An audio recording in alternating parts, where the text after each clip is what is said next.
Good morning, good afternoon, good evening. This is Razia Conseja. Today I'm going to talk about how the childhood affects the adulthood. I had seen through the years working with people, helping the community, through my friends and acquaintance, people that I know, how they had been neglected and abandon and no love, no compassion, no expression of affection in their childhood. And these kind of people, when they become in the adulthood stage, they start to be toxic people, narcissists. They mistreat others. They don't value others because they don't value themselves. They don't love themselves. They don't care about themselves, and that's the way to express what they have inside to outside. So please keep in mind, some parents out there that you have little children, keep in mind to give them love, attention. Could be 15 minutes or your quality time. You don't have to be 24/7 with your child or your kid, but at least 15 minutes a day they will remember for the rest of their lives. It is proof that when they grown, they don't remember the gifts you gave them. They remember mostly the memories. Like, oh yes, I remember my dad or my mom. They used to take me to the park. We used to play this and that, hide and seek, or things like that. They will remember that for the rest of their lives. They are not going to remember the new shoes that you got them, the new Nintendo, the new Xbox, whatever game is outside. They will enjoy for the moment, but for the rest of their lives, they are going to remember the memories, why they live with you, what kind of attention did you give them. Nowadays, unfortunately, most of the parents too don't get bothered by their kids. They go and play in the computer, go and play with the tablet. Even they gave their phone to play with their phone. And that's not healthy because first, they are absorbing all the information from the device to them, but no, they are not getting out. They are no. That's why these kids they grow with frustration. I studied of psychology that I saw a long time ago. It says that kids with spending many hours in the devices, in the electronic devices, they create, that's why they get introverted. They are losing social skills. They don't know how to interact with other people when they get to certain age. That is mostly the teenagerhood. So they are very shy. They feel neglect. They feel that they don't belong to the group because they are shy to talk. They don't know how to do it because all the time is absorbing whatever they see in the electronic devices. They are not getting out the message that they have in their brains, and they are creating a lot of people with antisocial skills. So unfortunately, I mean with social skills. So they are getting very antisocial. They don't want to share time with them, with other people. They don't want to communicate with others because the only thing that they know is they have virtual friends. Some people they have 1,000 friends in the applications, but in real life they just have one friend or don't have friends at all. Why? Because they don't know how to interact with others. So that is a very sad situation that parents cannot allow that happen. It's okay according to their ages. Nowadays in Google or other browser, you can find how long is a healthy time to allow your kids to play in a device, in the phone or in the tablet. They're going to tell you accordingly to their ages is the longer the time. Also, keep in mind to these kids, if you don't give them, if you don't teach them affection, love, compassion, respect. These kids, when they get older, guess what? When they'll be in their 20s, 30s, 40s, 50s, whatever age, if they don't work in themselves and their emotional. That's why nowadays most of women they complain that guys and even women too, but mostly guys they are emotionally immature. Even they can be 50, 60 years old, but emotionally they act like 12, 10 years old. Why? Because when they were children, when they were kids, their parents neglect them most of the time. They were very busy working. They didn't have time for them. they they so whatever they are missing inside, they are going to fulfill with a relationship. That's why they get demanding, bossing, needing, clinging, everything with the other person, because they are missing that from their childhood, and because they don't know how to process those emotions, how to express them, how to get in a therapy or go to a therapy because they feel embarrassed. Because some people, is amazing in these days, still thinking that going to a therapy or to a psychologist is because it's crazy. Nobody's crazy in this world. The thing is the way that they were raised. They were missing love, compassion, attention, is what they are going to get when they get in the adulthood stage. They are going to get the attention, but in the wrong way. So that's why they create narcissists, egocentric, materialistic people. We are talking about women or men, it doesn't matter. We are not judging here. We are just educating people the importance to be a good parents when they have the opportunity, because when the kids are grown, you cannot do anything. You try to correct them when they are 15, you can still, but it's not going to be succeeding, because they are already grown with bad habits, being neglected, being abandoned, being mistreated. So all those things you have to do it since they are babies. Because I don't know why some parents think that kids or children, they are going to be educated at the school. In the school, you obtain the knowledge, but the values, the respect, the first school is the home, is the parents, the aunties, uncles, grandparents, whoever is taking care of them, even the neighbors. They have to realize that they need to teach them values, respect. And if you teach them that, then even you're going to have a better communication when they get teenagers.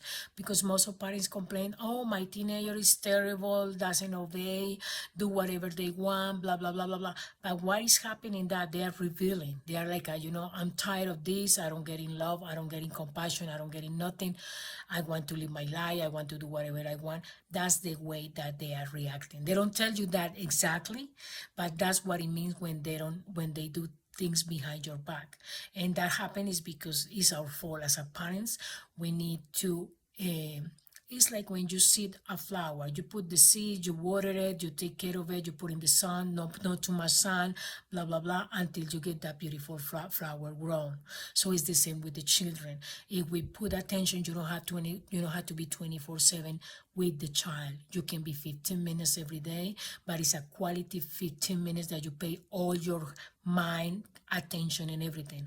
Attention is not like when a kid asks you something and you are on your phone or in your computer, and they're asking you something and you are paying attention to the computer.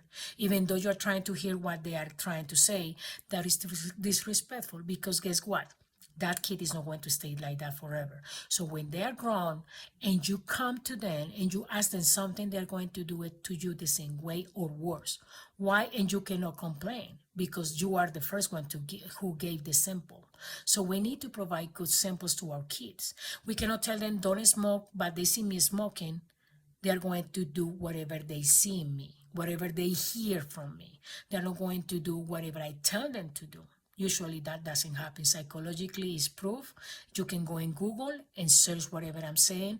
If I wrong, let me know in my comments. But usually the kids, they do whatever they hear and they see. If you tell them, don't do this, don't lie. But if someone calls you, you tell your kid, oh, tell them that I'm not here. The kid is going to say, really? I mean, you tell me don't lie, but you're telling me to lie to your friend? So that is contradictory situation. So be careful with how you teach your kids. You think because the kids are playing beside to you and you're talking an adult conversation with your partner or with someone else, they are not paying attention? They are paying attention. The thing is, they are not looking at you. They are in their little world talking, playing with their toys and everything, but they are paying attention to you. Because that happened to me. Thank God I didn't say or do something wrong, But my son, when he was little, like 5, 6 years old, he used to play in the living room, and I was sitting in the living room talking with a friend on the phone. He was listening to my conversation, but I never realized that he listened to my conversation because he was in his little world playing with with his Lego and whatever he was playing. And then when past the years, when he was like teenager, like he was like 13, 14, he says, oh, we were talking about something. And he says, oh, I remember you were talking with your friend on the phone and you say this and this and this. And I was like, what? Did you were paying attention to my conversation? Says, Mom, I pay attention to all your conversation by phone. And see, I didn't realize that. As a mother, I didn't realize that he was listening to my conversation because I saw him very entertained playing with his toys. So watch out, parents. Be careful what you say, what you talk in front of your kids, because they can be 4 or 5 years old. They can remember what you talk about, how you talk it. So be careful. Other thing is, I'm going to make this video that long, but keep in mind to whatever you teach them with love, respect, and discipline. Nowadays, you find everything in YouTube. You don't have the excuse they get, oh no, I'm a new parent. I don't know how to discipline my kids. I don't know how to express their love because my parents never expressed me love. As an example, you can go to Google, to whatever browser you find out there, and you can Google, or even in YouTube. Nowadays, YouTube videos have all the kind of information you want to find out. You can tell them, you can write down how to discipline a child from 2 to 5 years old, or how to provide healthy food for my kid from this age to this age. It tells you everything.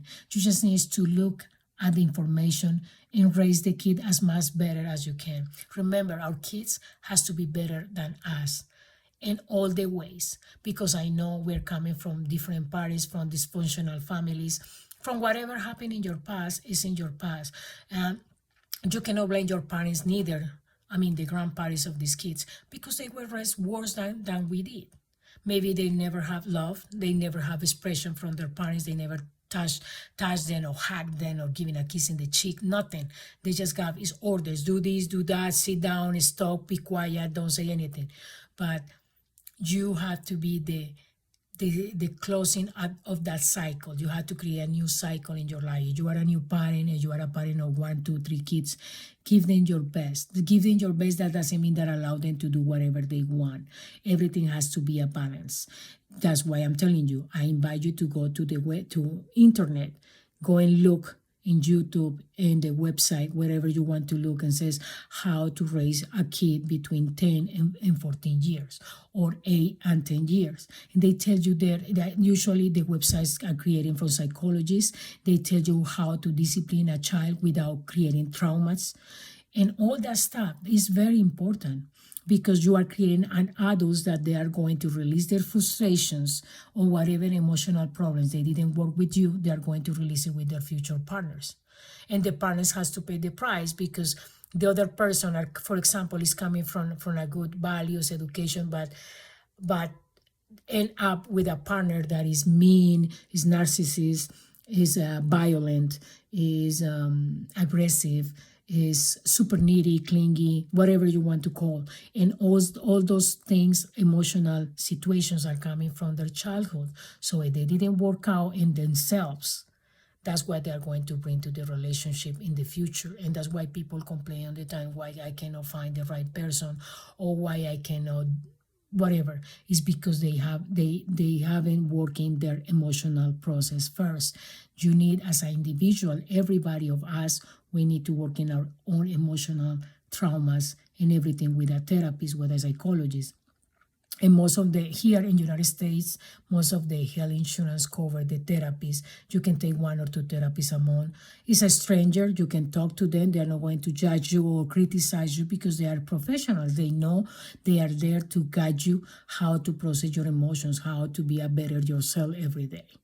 So hopefully my information helps. Please share this information with someone out there who really needs it. Thank you for watching my videos. Thank you for subscribing to my channel that is for free. I wish you good luck with everything. So good morning, good afternoon, and good evening. Bye-bye.